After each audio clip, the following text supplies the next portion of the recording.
What's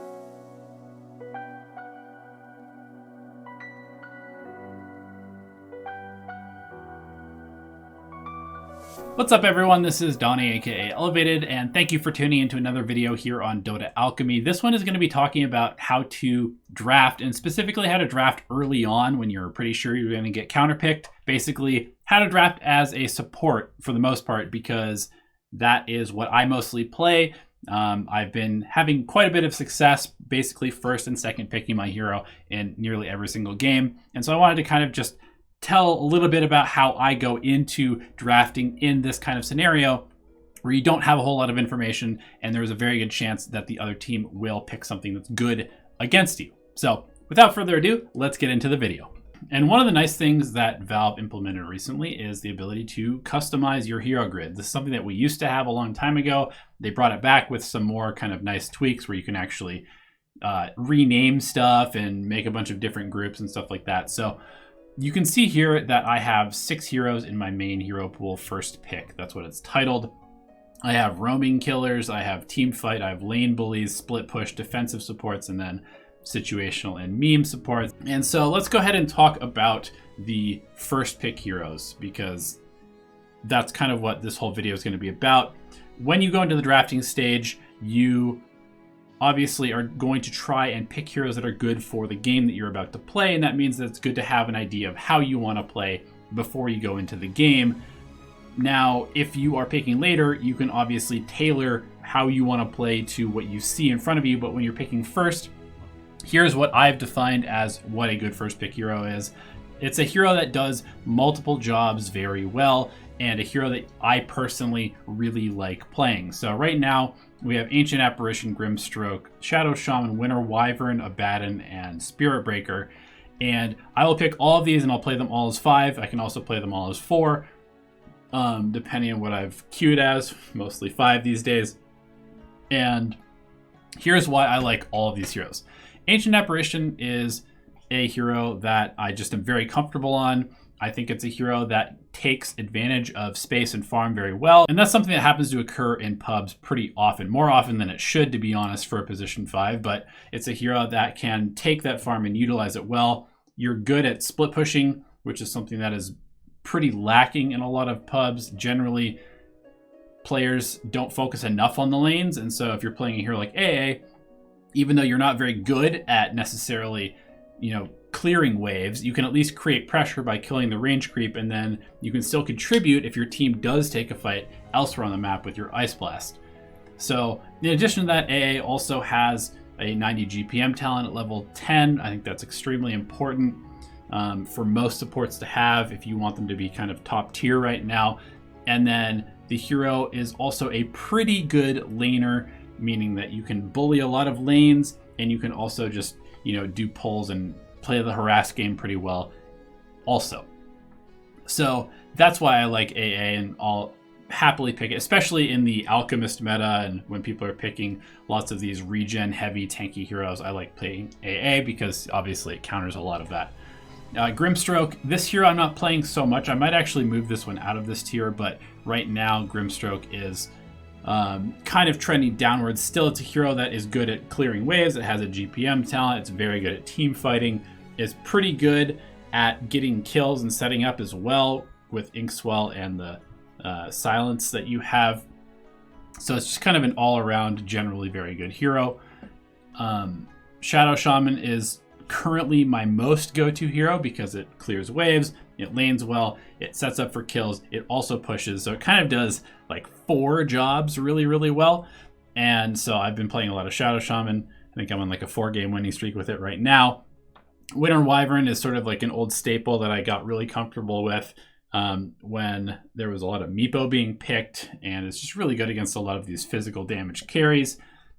It pushes out waves, has a GPM talent, is very slippery, extremely good at split pushing, has a fight-changing ultimate that counters all BKBs as well. And so this hero does a ton of jobs extremely well also. Now these other two are a little bit different.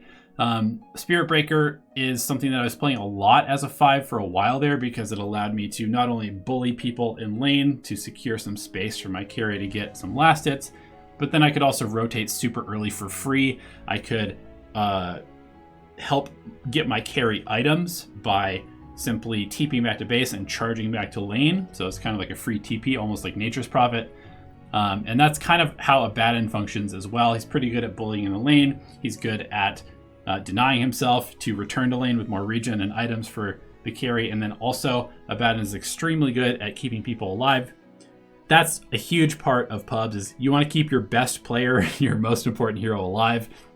Abaddon is just about the best hero in the game at doing that with his Aphotic Shield and the heal that you have as well. And then also Abaddon can nicely push towers with his passive, which is another thing that pubs tend to lack, is the ability to take objectives very easily.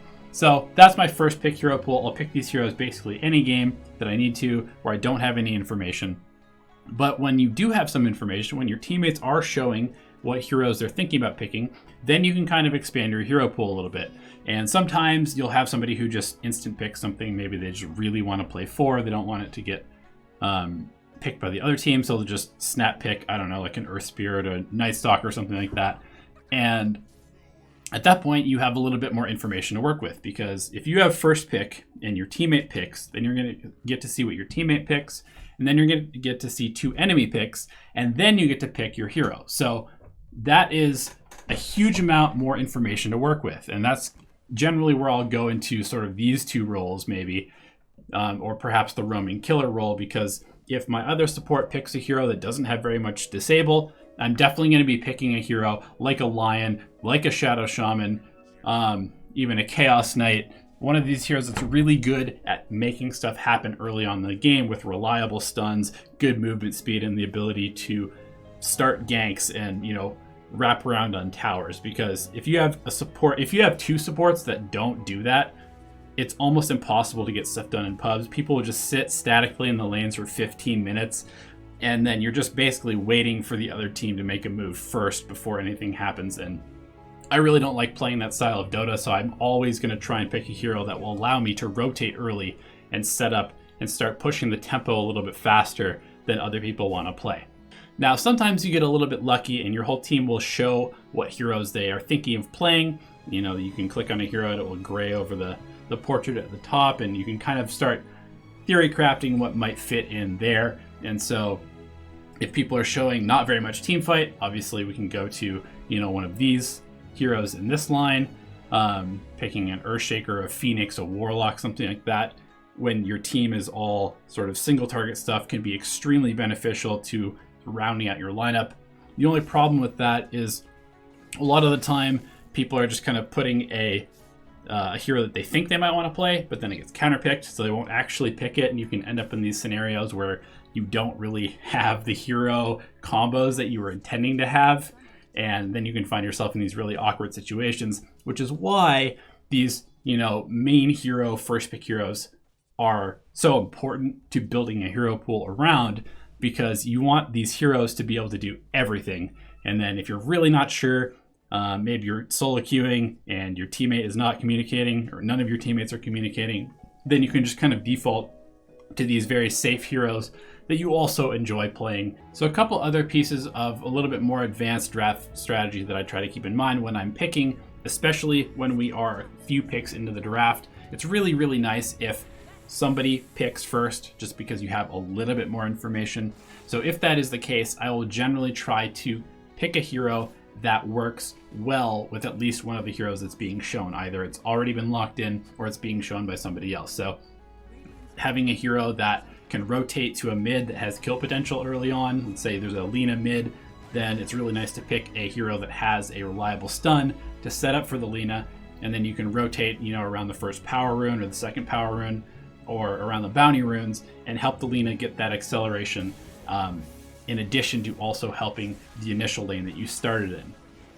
If the enemy team is showing some heroes, let's say that you are in the, if you're just in the first phase and the other team has first pick, let's say they first pick a support like Ogre or something like that, even that is enough information to kind of understand that you're probably going to be against a bullying lane, whether it's an offlane Ogre, a 4 Ogre, or a 5 Ogre. There's going to be some aspect of bullying going on, and so picking a hero that can either counter bully or that can rotate and sort of force the ogre out of lane are good approaches to take there. So basically, if there are some picks that are showing, whether they're locked in or not, I will try to pick a hero that is either, or sometimes even both, very good against the enemy team that is showing currently, and I won't really care about what they pick next. And then I'll try and also set up some sort of kill combo with a hero that my teammates are showing. And one other thing that I will consider is that if I have a carry who's showing a very weak hero, like a Drow or a Slark or a Luna, something like that, then I'm definitely going to be picking a hero that is very beefy. Alchemist, great example. I'm going to be picking a hero that is either A, very, very beefy and can stand in front of them, like an Ogre, Chaos Knight, Undying, something like that. Or I'm going to pick a hero that is extremely active on the map, maybe not even a traditional 5, something like, like a Spirit Breaker, like a Lion who functions better as a 4 than a 5, like a Clockwork even, potentially, something like that, that can really get active super early. And then in that way, you can force the other team, instead of bullying your very weak carry, to have to respond to you because you're attacking their mid and their carry. So anyway, I hope that's a little bit of insight into how to draft early on when nobody's really giving you any information about what a good pick is. It's been working for me. I'm climbing MMR pretty steadily, playing only position 5, basically always first or second picking every single draft. And so just wanted to share my thoughts about what has been working for me over the last few months, and hope it helps you in your games as well. Thanks for watching, and we will see you next time.